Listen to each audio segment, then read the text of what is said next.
இன்னைக்கு என்ன பார்க்க போறோம் அப்படினு பாத்தீங்கன்னா गर्ल्सக்கான பீரியட்ஸ் ப்ராப்ளம் பத்தி தான் பார்க்க போறோம். गर्ल्सக்கு பீரியட்ஸ் ப்ராப்ளம் எப்படி இருக்கும்னா ஒண்ணு அவங்களுக்கு சுத்தமா பீரியட்ஸே வராம இருக்கும். அப்படி இல்ல அப்படினா ரொம்ப ஹெவி ஃப்ளோவா ஆயிட்டே இருக்கும். ஒரு 15 டேஸ் அப்படி இல்ல ஒரு மந்த்லி 2 டைம்ஸ் அந்த மாதிரி ஆயிட்டே இருக்கும். அப்படி இல்லனா பீரியட்ஸ்க்கு முன்னாடி வெள்ளப்படுதல் அப்படினு சொல்ற மாதிரி ஒயிட் டிஸ்சார்ஜ் அவங்களுக்கு இருக்கும். இந்த மாதிரியான ப்ராப்ளம் எல்லாமே ஃபேஸ் பண்றதுக்கு அவங்களுக்கு ஒரு ஈஸியான டிப்ஸ் மாதிரி ஒரு ரெமெடிஸ்லாம் சொல்றேன். அதெல்லாம் நீங்க பார்க்கறவங்க உங்க ஃபேமிலி ஃப்ரெண்ட்ஸ்க்கு எல்லாருக்கும் அந்த ரெமெடியை பண்ணி கொடுங்க. அப்படியும் முடியல அப்படினா இந்த வீடியோவை அவங்களுக்கு ஷேர் பண்ணி விடுங்க. ரொம்ப யூஸ்ஃபுல்லா இருக்கும் அவங்களுக்கு.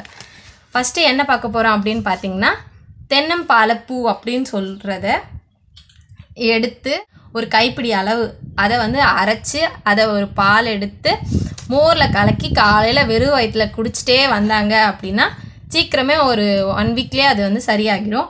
அப்படியும் இல்லப்பா ரொம்ப அவங்களுக்கு வந்து ப்ராப்ளம் இருக்கு சரியாகல அது குடிச்சுமே சரியாகல அப்படின்ற பட்சத்துல என்ன பண்றீங்கன்னா பூங்காவி படிகார செந்துரம் அப்படின்னு ஒரு செந்துரம் வந்து நாட்டு மருந்து கடையில கிடைக்கும்.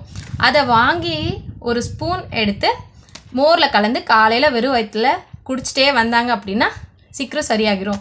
உங்களுக்கு அந்த பூங்காவி படிகார செந்துரம் கிடைக்கல அப்படினா கமெண்ட் பண்ணுங்க. அது எப்படி செய்யறதுன்னு நான் நெக்ஸ்ட் வீடியோ போடுறேன். அந்த செந்துரத்தை சாப்பிட்டே வந்தீங்க அப்படினா ஒரு 1 வீக்லயே அதுவுமே சரியாயிரும். ஆனா காலையில எல்லாமே ஒரு 1 ஸ்பூன் தான் எடுக்கணும். காலையில வெறும் வயித்துல சாப்பிட்டே வந்துட்டீங்கன்னா சரியாயிரும். அப்படியும் இல்லப்பா ரொம்ப ஹெவி ஃப்ளோவா இருக்கு அவங்களுக்கு சரியாகவே மாட்டேங்குது டெய்லியும் ஆயிட்டே இருக்கு அப்படின்ற பட்சத்துல நான் ஒரு 4 பட்டை சொல்றேன். அந்த பட்டையை வாங்கி அரைச்சு பொடியாக்கி சாப்பிட்டே வாங்க.